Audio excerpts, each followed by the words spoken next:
This is Sky Blues Extra.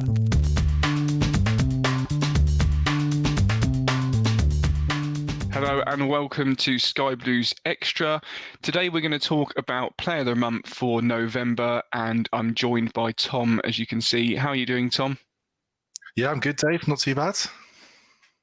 It was a funny November, wasn't it, I suppose? It didn't get off to the greatest of starts, but we picked up some results towards the end of the month.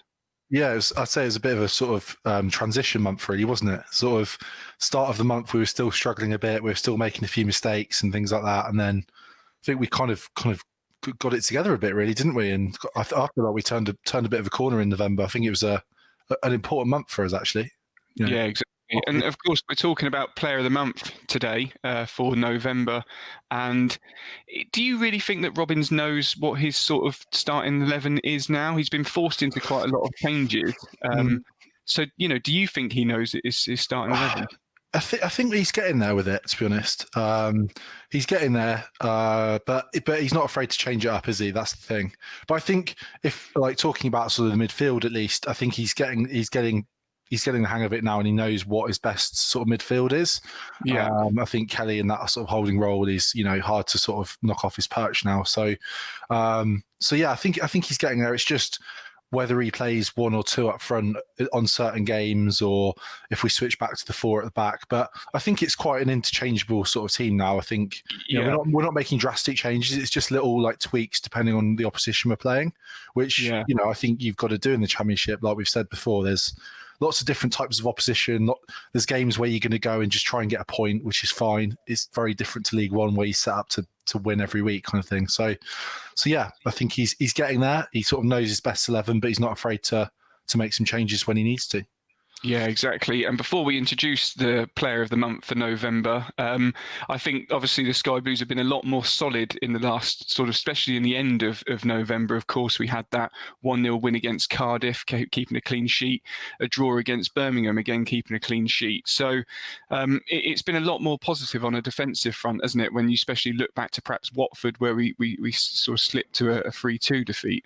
Yeah, definitely. I think, a few things have sort of changed. I think Kelly coming into the team has obviously helped us defensively. He does a hell of a lot of work sort of off the ball, and he really helps us in that respect. And I think a lot of the individual errors have been cut out as well. I think players like Ostergaard and Fads have cut out a lot of those individual errors, and we're just clearing our lines a lot better now. And like you say, 1-0s, 0-0s there. They might not be the most thrilling games at times, but you're picking up points. We're picking up points. We're in the Championship. It's a difficult league. I don't have any qualms about getting a 0-0 and getting a point. If we can back it up with a win, then it's not a problem. So yeah, happy days really. Exactly. And imaginary drum roll, please. But yeah, Player of the Month for November, as chosen by you, the Sky Blues Extra followers, on our Twitter page. And do make sure that you get involved in December. It's really simple to let us know who your Player of the Month is for December. All you need to do is follow us on Sky Blues Extra on Twitter, and you'll be able to vote for that. But as we say, without further ado, it is, of course, a spine of the team during November, Liam Kelly, Tom. Yeah, no real surprises here for me anyway. He was definitely my sort of Player of the Month for November. I think he's just very, very influential, isn't he? As I was saying earlier, sort of all the work he does off the ball, just his interceptions and his blocks and tackles, and like he just does so much really. So yeah, I think he's, as I said, he's been a big part of that kind of transition that we've gone through, and that corner we've sort of turned in the last few weeks. So yeah, I think he's been brilliant. Yeah, no, a fantastic month for skipper Liam Kelly. And let's just have a few look at his stats, Tom. And have a few, look at key of them. He's obviously played 3 appearances in that time in November, 271 minutes played, pass accuracy 85%. He's looked really good with the ball, hasn't he? We know he's always been a very defensive-minded player, and the reason he's in there is probably to break that down and be a bit of a menace, I suppose. And we always know he probably passes sideways, but last few games we saw him really breaking into the box, didn't we? Yeah, absolutely. Like you say, he's there to sort of break up the players, and he's there to sort of mop up any danger. But at the same time, he's getting the ball out into important areas and feeding maybe the slightly more creative and attacking players. Like O'Hare and Hamer. But yeah, I mean, 85% accuracy, that's really good. I think in the position he plays, that's really important, because if he gives the ball away, then we possibly could be in a bit of trouble. Yeah. So I think that's really important. But I've always been very impressed with Liam Kelly's sort of passing ability and accuracy. Yeah. That's always been pretty good, hasn't it? All throughout the leagues that he's sort of rose up with us. So. And that's chances created there, Tom, as well. Like we said, he has started to possibly the formation allows him to do that. There's been times where he has been breaking into the box, and he's been in the thick of it, and that's great to see also. Yeah, absolutely. No, his chances created. He's definitely doing that a bit more. I know the one at the weekend was obviously in December, but the sort of ball he dinked into Biamu for the overhead kick was that's just a classic example of how he's getting a bit further forward, and he's got that in his locker, hasn't he, to do that sort of thing. Play that ball on the outside of his foot. So yeah, it's good to see that. Yeah, exactly. And also what we will do in a minute is just have a little look at the fixtures in December, so that we can perhaps have a pre-look at who we think may be in contention for December's player of the month, of course. But we just want to say a quick thank you to HD Analytics, of course, for their stats. And you can follow those guys on Twitter as well.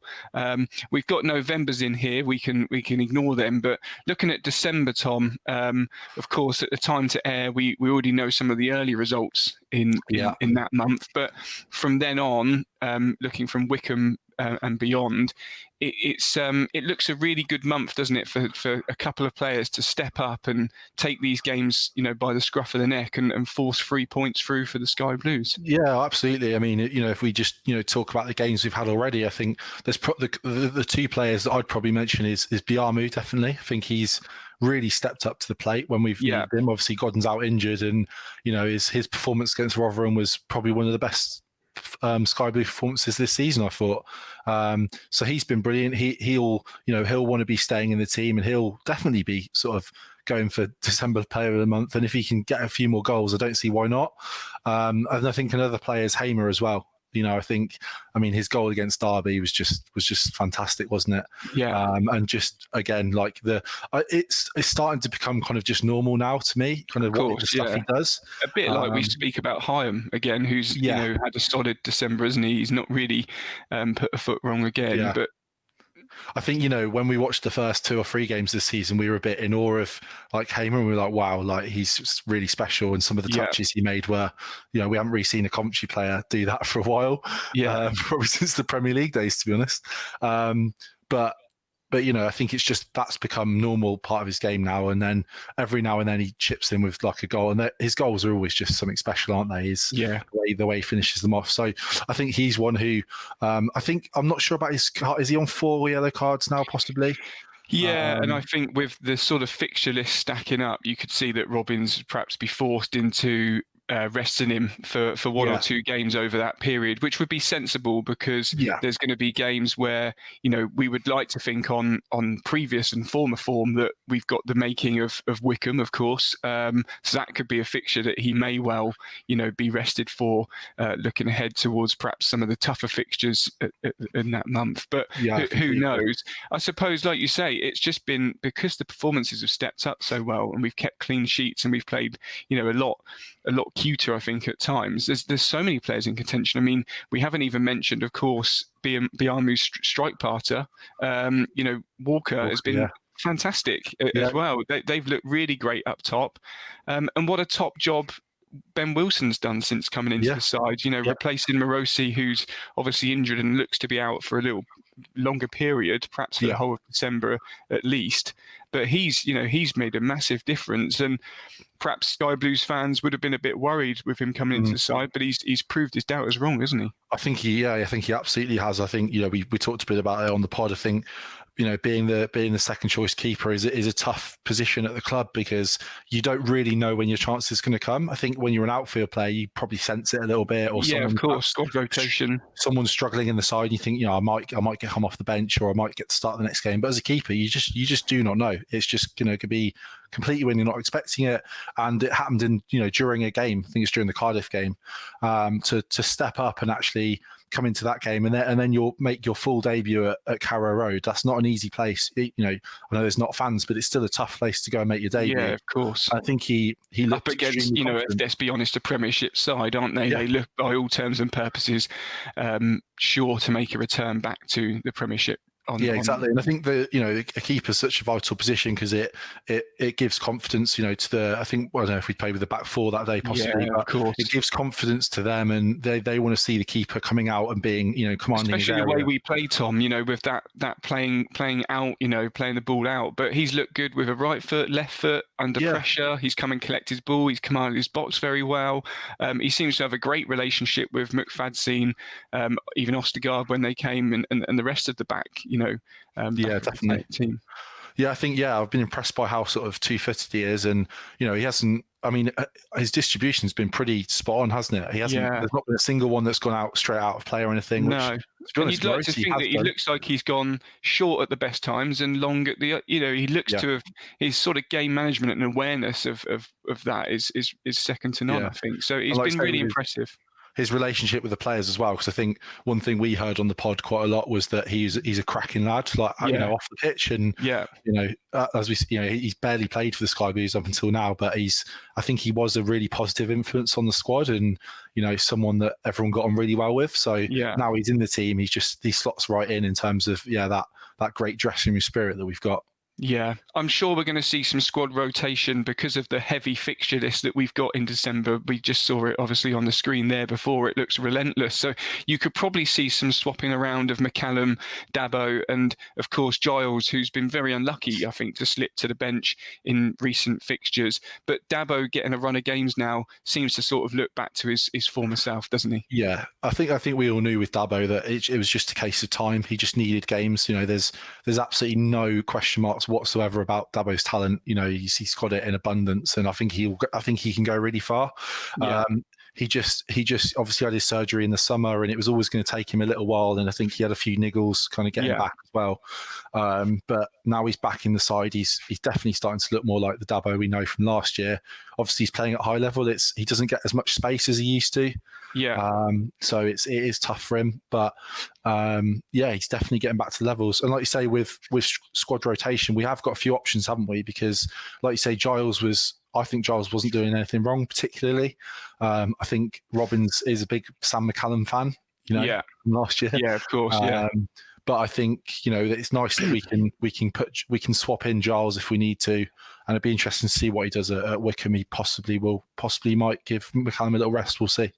Yeah, brilliant. Well, Sky Blues Extra followers, do make sure you let us know about who you think could be possibly the December month player of the month, and of course, make sure you vote once that comes out. That will be live just as we cross into January after an action-packed Christmas, December. And talking of Christmas, do make sure you log on to the Sky Blues Extra store. There's plenty of posters, t-shirts, gift bags, and more for the perfect Christmas gifts for that Sky Blue fan. And as you can see, me proudly wearing it with pride here, but do check it out. All of the money that we make from these sales does help us towards the channel in terms of subscription cost, equipment, and much more. And as always, we always say, if you want to get involved in the conversation, you can on any of our social media channels. Just search the hashtag SkyBluesExtra.